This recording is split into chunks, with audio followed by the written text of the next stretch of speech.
علیکم ورحمۃ اللہ وبرکاتہ۔ نحمدہ ونصلی ونسلم علی رسولہ النبی الحنین المکین الرؤوف الرحیم، اما بعد فاعوذ باللہ من الشیطان الرجیم، بسم اللہ الرحمن الرحیم۔ یا ایھا الذین آمنوا کتب علیکم الصیام کما کتب علی الذین من قبلکم لعلکم تتقون۔ صدق اللہ العظیم، والصلاۃ والسلام علی اشرف الانبیاء والمرسلین وعلی آلہ وصحبہ وعلماء امتہ وصلحاء ملتہ واتقیاء دینہ اجمعین الی یوم الدین، اما بعد۔ اللہ کا لاکھ لاکھ شکر ہے کہ اس نے اپنے فضل و کرم سے ہم سب کو زندگی میں یہ موقع ایک مرتبہ پھر عطا فرمایا کہ ہم ماہ رمضان المبارک کی بابرکت گھڑیوں اور بابرکت لمحات کی رحمتوں سے مستفید ہو سکیں۔ اللہ کا لاکھ لاکھ شکر ہے، اس نے یہ توفیق بھی ہم میں سے تمام صحت مندوں کو عطا فرمائی کہ اس کی رضا کے لیے روزے رکھ سکیں، اس کی محبت میں تراویح کی نماز کو ادا کر سکیں اور اس کے محبوب کلام قرآن پاک کی تلاوت کا شرف حاصل کر سکیں۔ یہ لمحے زندگی میں بار بار آتے ضرور ہیں، لیکن ہر بار آنے کے باوجود انسان ان لمحات سے مستفید نہیں ہو پاتا۔ اگر اس بار رب تعالیٰ نے ہمیں یہ توفیق عطا فرمائی تو یہ اس کی بڑی کرم نوازی اور بڑی نعمت ہے۔ اور جب اللہ سبحانہ و تعالیٰ اپنے بندوں پر کوئی نعمت کر دیتا ہے، کوئی نعمت انہیں عطا فرما دیتا ہے، تو بندوں کے ذمے جو چیز واجب ہوتی ہے وہ اس کا شکر ہوا کرتی ہے۔ اسی لیے ہر بندہ اور ہم میں سے ہر شخص جب اللہ کا شکر ادا کرے تو اپنے سر پر موجود بالوں سے لے کر کے پاؤں کے ناخنوں تک ہر عضو کی سلامتی اور ہر عضو کے اللہ کی طرف سے نعمت ہونے پر اس کا شکر ادا کرے تو آپ کو اندر سے لگے گا، دل سے لگے گا کہ واقعتاً آپ کو اللہ کا شکر ادا کرنا چاہیے۔ اگر آپ صرف تصوراتی اور خیالی شکر ادا کرنے کی کوشش کریں جس میں آپ کے قلب کی وہ چاہت موجود نہ ہو، وہ میلان موجود نہ ہو، تو وہ شکر الفاظ کا نام تو ہو سکتا ہے، کیفیات کا نام نہیں ہو پاتا۔ اور شکر جب تک کیفیت نہ بن سکے اس وقت تک شکر کی حقیقت اور شکر کی روح کو بندہ نہیں پا سکتا۔ اللہ کے حضور اور اس کی بارگاہ میں اگر اللہ توفیق دے دے، قیام پر، رکوع پر، سجود پر، عبادتوں پر، طاعتوں پر، فرائض اور واجبات کی ادائیگی پر اگر اپنے اندرون خانہ اور درون دل کی کیفیات کے ساتھ وہ رب کی طرف متوجہ ہو جائے تو اسے ہر عبادت کے ساتھ لذت کی کیفیت سے سرشاری بھی حاصل ہونا شروع ہو جاتی ہے۔ اور اگر وہ عبادت برائے عبادت کرے اور پورے رمضان المبارک کے روزوں کو اس نے روزہ رکھ کر کے لیکن بغیر کیفیات کے روزہ رکھ کر کے گزارا ہو تو اس نے فرض تو ادا کر لیا، لیکن اس فرض کی ادائیگی کا جو مقصود تھا وہ اس کو حاصل نہیں ہو پاتا۔ اور اسی کا نقصان ہوتا ہے کہ روزہ رکھنے والا شخص رمضان المبارک میں تراویح کی نماز کو جماعت سے ادا کرنے والا مسلمان، قرآن کریم سے ماہ رمضان المبارک میں اچھا اور محبت پر مبنی تعلق رکھنے والا مومن، یہاں رمضان المبارک کے مہینے کا اختتام ہوتا ہے اور وہاں تمام کی تمام عبادتوں کا اختتام ہو جاتا ہے، اس لیے کہ ہم نے اس کو ایک ڈیوٹی سمجھ کر کے ادا کر دی۔ یہ فرض ہے، لیکن یہ فرض اس طور پر ہے کہ اس فرض کے ذریعے سے اللہ سبحانہ و تعالیٰ فرماتا ہے کہ لعلکم تتقون، تاکہ تمہارے دل کے اندر اللہ کی محبت کو پیوست اور راسخ کر دیا جائے۔ اور صرف عبادت کرنے سے اور عبادت کو فرض سمجھ کر کے ادا کرنے سے اللہ کی محبت کا تصور دل میں راسخ نہیں ہوتا۔ وہ اس وقت ہوتا ہے جب ایک بندہ عبادتوں کو احسان سمجھ کر کے ادا کر رہا ہو۔ حضور علیہ السلام سے پوچھا گیا، اے اللہ کے رسول صلی اللہ علیہ وسلم، مل احسان یا رسول اللہ، یہ احسان کیا ہے؟ حضور علیہ السلام نے جواب میں ارشاد فرمایا، ان تعبد اللہ کأنک تراہ فإن لم تکن تراہ فإنہ یراک، او کما قال النبی صلی اللہ علیہ وسلم، کہ عبادتوں میں احسان اس بات کا نام ہے کہ تمہیں اس بات کا استحضار ہونے لگے، تمہیں یہ کیفیت حاصل ہونے لگے کہ تم عبادت برائے عبادت نہیں کر رہے، بلکہ عبادت کو رب کے سامنے براہ راست بلا حجاب بلا واسطے کھڑے ہو کر کے اس کی بندگی کے حق کو بجا لا رہے ہو۔ اور فرمایا اگر کوئی مومن اس درجے کا مومن نہیں تو اس کا اتنا ایمان ہونا ضروری ہے کہ وہ یہ اپنے ذہن میں ایمان اور یقین پختہ کر لے کہ اس کا رب اس کو عبادت میں دیکھ رہا ہے۔ آپ یہ تصور کریں کہ اس وقت مجھے میرا رب دیکھ رہا ہے، آپ کا ایٹیچیوڈ بدل جائے گا، آپ کے جسم کی حرکتیں بدل جائیں گی۔ ہم نے اور آپ نے زندگی میں دیکھا ہوگا وہ لوگ جو پروٹوکول میں چلتے ہیں وہ سر میں خارش کے احساس ہونے کے باوجود بھی سر کو کھجاتے نہیں ہیں۔ بدن میں کہیں ان کو کھجانا پڑ جائے تو پروٹوکول کے اسٹیٹس میں وہ اپنے آپ کو دوسرے وی آئی پیز کی موجودگی میں کھجانا معیوب سمجھتے ہیں۔ یہ عام انسانوں کا معاملہ ہے جن کی سیٹ جب سلامت نہیں رہتی تو ان کا اسٹیٹس ایک کامن آدمی کا بن جاتا ہے۔ انسان شہنشاہوں کے شہنشاہ کے دربار میں، بادشاہوں کے بادشاہ کے دربار میں اور اس کی موجودگی میں اپنے وجود کے استحضار کے تصور پر یقین کر لے تو اس کی کیا کیفیت ہو سکتی ہے اور ہونی چاہیے۔ یہ ماہ مقدس رمضان المبارک جس کا اب آخری عشرہ ہے، یہ ایک ماہ کی پوری تربیتی ورکشاپ اسی لیے رکھی جاتی ہے کہ مسلمان کو اس کے منصب سے، مسلمان کو اس کے ایمان کی حقیقت سے، مسلمان کو اس کے دنیا میں رہنے، اٹھنے بیٹھنے، چلنے پھرنے، کھانے پینے اور زندگی کے معمولات کو برتنے کے انداز سے واقف کرایا جائے، اسے بتلایا جائے کہ مسلمان کی زندگی گزارنے کا رنگ اور ڈھب کیسے ہو سکتا ہے۔ وہ شخص جو بھوک کی شدید موجودگی اور تقاضے کے باوجود کہ کھانا موجود ہے اس طرف نہیں بڑھتا، پیاس لگی ہے شدید لیکن پانی ٹھنڈا بھی قرب و جوار میں ہے، وہ اس طرف نہیں جاتا۔ دوسرے تقاضے ہیں جس سے رب نے منع کر دیا ہے ان کو پورا کر سکتا ہے، اس کی طرف نہیں جا سکتا۔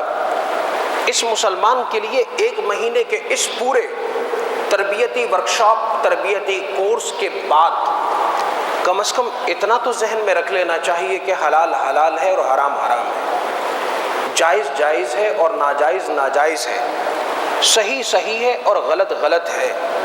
اگر وہ بہت کوشش نہیں کرتا تو کم از کم ایمان کا یہ درجہ اس کے پیش نظر رہنا چاہیے۔ اور اسی کے لیے بندوں کو اس ماہ مبارک میں تیار کیا جاتا ہے کہ لعلکم تتقون. اور یہ ماہ اگر گزر جائے اور اس کے باوجود ہماری سوچ پاک نہ ہو، ہمارے خیال پاک نہ ہوں، ہماری نگاہ پاک نہ ہو، ہماری زبانیں پاک نہ ہوں، ہماری سماعتیں پاک نہ ہوں، اور ہمارے رویے پاک نہ ہوں، ہمارے کام پاک نہ ہوں، تو پھر اس کا مطلب یہ ہے کہ ہم نے عبادت کی نہیں. ہم نے صرف ایک رسم سر انجام دے دی. اور رسوم اور عبادات کا فرق یہ ہوتا ہے کہ رسوم بے جان ہوا کرتی ہیں اور عبادت میں روح ہوتی ہے. کرنے والے کے وجود میں عبادت روح پھونک دیا کرتی ہے. ایک پش مردہ بدن، اس کے اندر زندگی کی لہر اور رمق دوڑ جاتی ہے. اگر ایسا نہیں ہوتا تو پھر وہ عبادت نہیں ہے. اگر ایمانی توانائی اس کو دوبارہ انسان گین نہ کر پائے تو مطلب یہ ہے کہ اس نے رسم سر انجام دی ہے، عبادت سر انجام نہیں دی. عبادت وہ تو انسان کے اندر ایمان کی قوت کو دوبارہ اثر نو وہ اس طور پر کھڑا کرتی ہے کہ بندہ لیٹا ہو تو بیٹھ جائے، بیٹھا ہوا تو کھڑا ہو جائے، اور کھڑا ہو تو وہ چل پڑے، روانہ ہو جائے. یہ ایمان کی قوت ہے.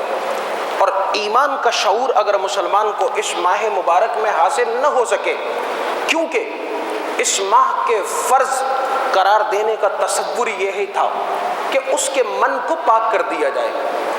اگر اس کا من پاک نہ ہو سکے تو آپ یقین جانیں کہ جن لوگوں کے اللہ سبحانہ و تعالیٰ دلوں کو پاک کر دیتا ہے وہ لندن، نیو یارک اور پیرس سے ہو کر کے واپس آتے ہیں تب بھی من پاک رہتا ہے. اور اگر من پاک نہ ہو تو وہ مکہ اور مدینۃ المنورہ جا کر کے بھی اپنے من کی غلاظت کو واپس لے آتے ہیں، وہ نہیں دھو پاتے. اگر من پاک اور صاف ہو جائے تو انسان گناہوں کی سرزمین پر رہ کر کے بھی پاک رہتا ہے.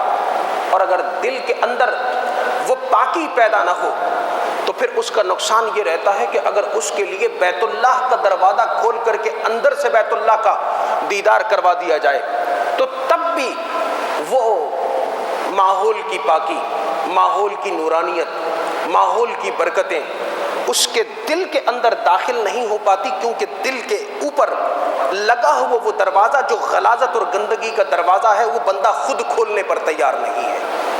اس لیے قرآن نے کہا کہ لعلکم تتقون، یہ انتہائی بامعنی بات ہے. اور جب تک انسان رمضان المبارک کے اس پیغام کو زندہ رکھتا ہے اس کے وجود میں، اس کے جسم میں زندگی کی حرارت ویسے ہی دوڑتی ہے جس طرح آپ کے سر پہ لگے ہوئے پنکھے ہوتے ہیں، ان کے بٹن کو آن کر دیا جائے، کرنٹ جب اس میں آتا ہے حرکت پیدا ہو جاتی ہے، ورنہ پنکھا ساکت و جامد رہتا ہے.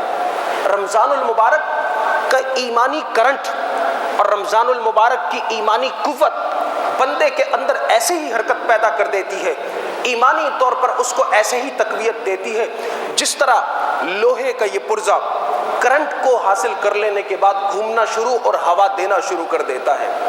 اگر ماہ رمضان المبارک کے گزر جانے کے بعد ہم خود بھی کرنٹ حاصل نہ کر سکیں اور اپنے ارد گرد رہنے والوں کو ہوا نہ دے سکیں تو مطلب یہ ہوا کہ ہم نے ماہ رمضان المبارک سے کچھ بھی حاصل نہیں کیا. اللہ کے رسول صلی اللہ علیہ وسلم کہ جن مقاصد نبوت کو بیان کیا گیا اور جس مقصد کی خاطر تمام انبیاء کو بھیجا گیا، قرآن کریم نے اس کو مختلف الفاظ اور تراکیب کے ساتھ بار بار استعمال کیا ہے. فرمایا وَيُزَكِّيهِمْ وَيُزَكِّيهِمْ وَيُزَكِّيهِمْ، لوگوں کا تزکیہ کرنا. دنیا کے کروڑوں قوانین آپ بنا لیں، آپ دنیا میں جرائم کو کنٹرول کرنے کے لیے، گناہوں کو کنٹرول کرنے کے لیے، اب گناہوں کو کنٹرول نہیں کیا جاتا، جرائم کو کنٹرول کیا جاتا ہے. یہ یاد رکھیں. آج باستثناء صرف ایک یا دو اسلامی ممالک کے گناہوں کے کنٹرول کا کوئی ڈپارٹمنٹ نہیں ہے. جرائم کو کنٹرول کرنے کی کوشش کی جاتی ہے، لیکن یہ سمجھ میں بات آج تک بڑے بڑے کرمنالوجسٹ کو نہیں آ پاتی کہ جرائم کے سوتے کہاں سے پھوٹتے ہیں۔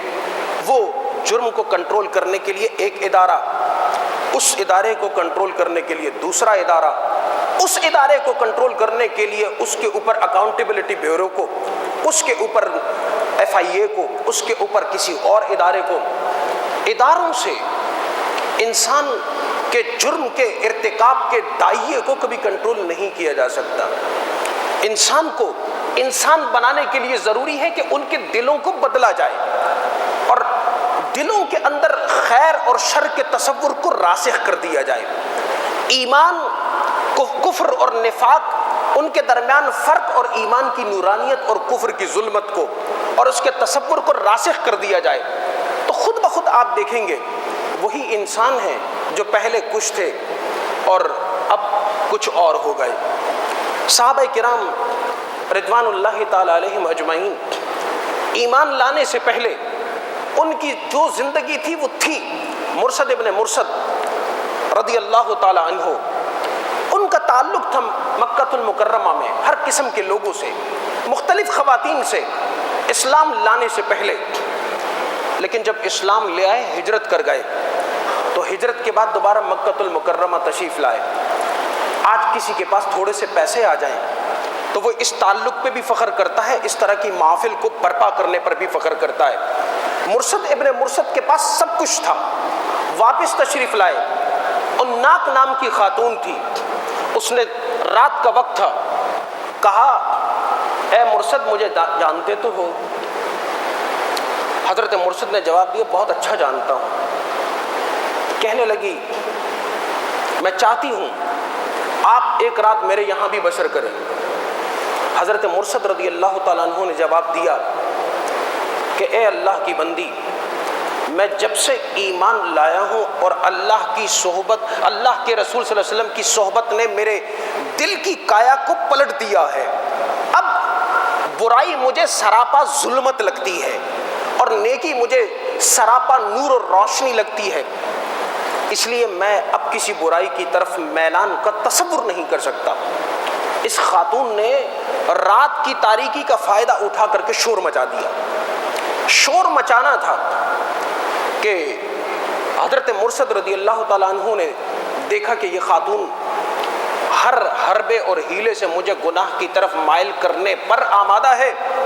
آپ بھاگ پڑے اور بھاگتے بھاگتے بھاگتے ایک پہاڑ پہ چڑھے اور اس کے غار کے اندر گھس کر کے پناہ لی اور اللہ سے پناہ مانگی کہ اے باری تعالیٰ تیری پناہ کا طلبگار ہوں کہ گناہ کے ارتکاب کے ذریعے سے کوئی شیطانی فعل مجھ سے سر انجام پا جائے۔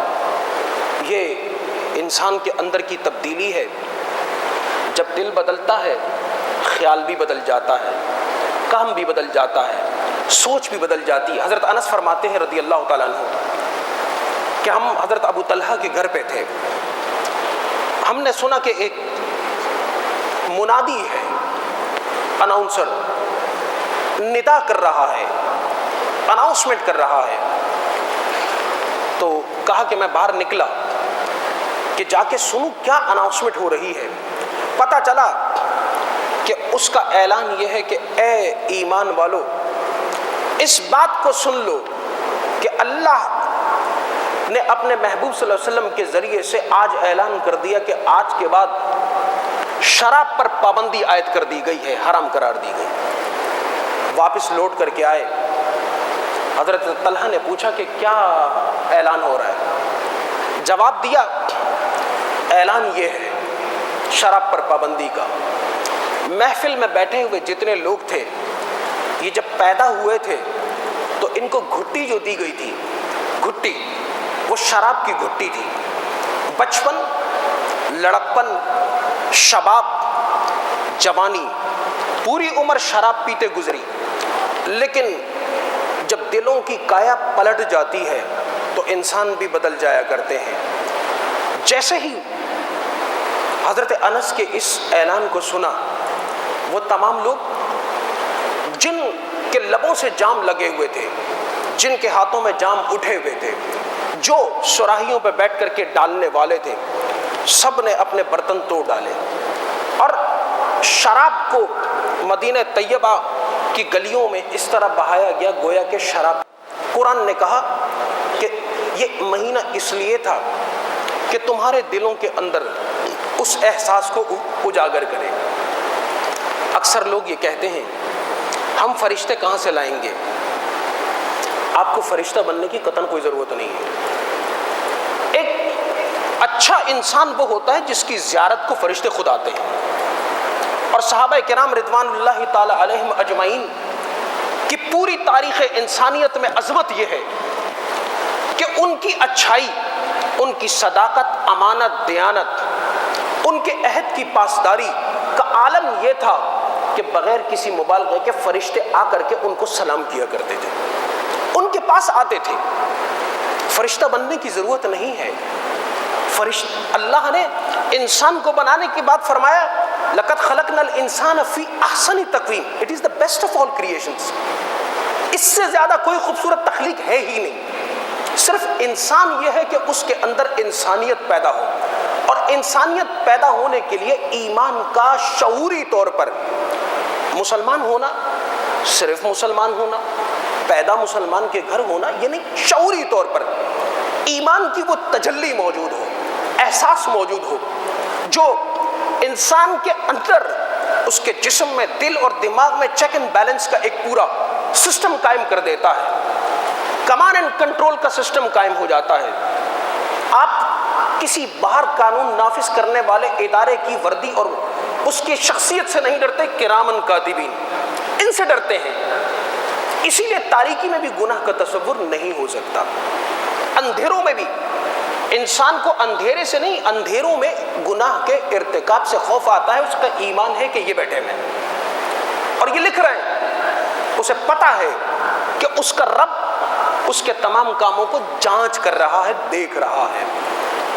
اس لیے قرآن کریم نے کہا کہ لعلکم تتقون، یہ کوئی تمہیں بھوکا مارنے کا مہینہ نہیں تھا، یہ تمہیں پیاس سے پریشان کرنے کا مہینہ نہیں تھا، یہ تو اس لیے تھا کہ تم پاک ہو جاؤ، اور جب تم پاک ہو جاؤ گے تو اس کے بعد تمہاری نگاہ بھی پاک ہوگی، زبانیں بھی پاک ہوں گی، دل بھی پاک ہوگا، دماغ بھی پاک ہوگا۔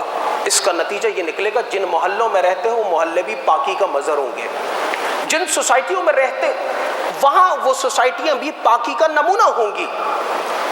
ہم مغرب میں جاتے ہیں، مغرب کا حوالہ دیتے ہیں صفائی کے لیے، لیکن مغرب کا سارا زور اسی پاکی پر ہے کہ گرد اڑا دی، جھاڑ پونچھ کر دی، سامنے موجود کچرے کو ٹھکانے لگا دیا، لیکن انہیں پتہ اس بات کا نہیں کہ دل کے اندر بھی ایک ناپاکی ہوتی ہے، اور وہ حسد کی شکل میں، وہ برائی کی شکل میں، وہ غیبت کی شکل میں، وہ بہتان کی شکل میں، وہ باطنی گناہوں کی شکل میں ہوتی ہے، اور یہ انسان کی شخصیت کو تباہ کر دیتی ہے۔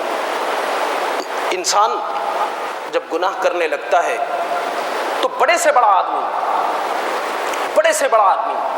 آپ کی نگاہوں میں حقیر ہو جاتا ہے، کمزور ہو جاتا ہے۔ اسلام چاہتا ہے کہ اپنے کمزور سے کمزور مسلمان کو بھی انتہائی مضبوط طور پر دنیا کے سامنے پیش کرے، جس کو دیکھ کر کے لوگ اسلام قبول کریں۔ آپ کو زیادہ واعظ کی ضرورت نہ پڑے، پریچنگ کی ضرورت نہ پڑے، وہ سمبل ہو کہ یہ ایمان کی علامت ہے، مجسم صورت ہے۔ ماہ رمضان المبارک اسی لیے آیا تھا کہ ہم اپنے آپ کو بدل سکیں، ہم نیکی کی طرف گامزن ہو سکیں، ہم اپنا تزکیہ کریں۔ لوگ میڈیکل ٹریٹمنٹ کی بات کرتے ہیں، رمضان المبارک کا مہینہ اسپریچول ٹریٹمنٹ کا مہینہ ہے، اور اس کا کلائمیکس کیا ہے، اس کا عروج کیا ہے؟ وہ آج کی شب ہے، عید کی شب، اور اس لیے ہے حضور علیہ الصلوۃ والسلام نے فرمایا کہ اس کے آخری شب میں اللہ سبحانہ و تعالی فرشتوں سے مخاطب ہو کر کے سوال کرتا ہے، اے میرے فرشتوں، یہ تو بتاؤ وہ مزدور جو اپنی مزدوری کر چکا اس کا حق کیا ہے؟ فرشتے کہتے ہیں کہ اس کی مزدوری دے دی جائے۔ اللہ فرماتا ہے اے فرشتوں گواہ رہنا، آج میں نے تمام ایمان والوں کو جنہوں نے ایمان اور احتساب کے ساتھ روزے رکھے ان کو بخش دیا، ان کی مغفرت کر دی۔ یہ اس کا کلائمیکس ہے، یہ رات شب عبادت ہے۔ امام شیخ عبدالحق محدث دہلوی نے اپنی کتاب ما ثبت بالسنہ میں امام شافعی سے اس بات کو نقل فرمایا کہ اللہ سبحانہ و تعالی عید الفطر، عید الاضحیٰ، رجب کی پہلی شب اور یوم عرفہ اور نصف شعبان کی شب میں اگر کوئی عبادت کر لے، اللہ سے دعا مانگ لے، تو ایسے اپنے تمام بندوں کو بخش دیا کرتا ہے۔ یہ شاپنگ کی رات نہیں ہے، یہ آوارہ گردی کی رات نہیں ہے، یہ چائے کے ٹھیوں پہ بیٹھ کر کے وقت کو برباد کرنے کی رات نہیں ہے۔ اللہ تعالیٰ آپ کو آپ کی مزدوری کے عوض میں مزدوری دینا چاہتا ہے، اور ہم اپنے عمل سے یہ ثابت کریں کہ ہم اس کے لیے تیار نہیں، اس سے بڑی کوئی محرومی نہیں ہو سکتی۔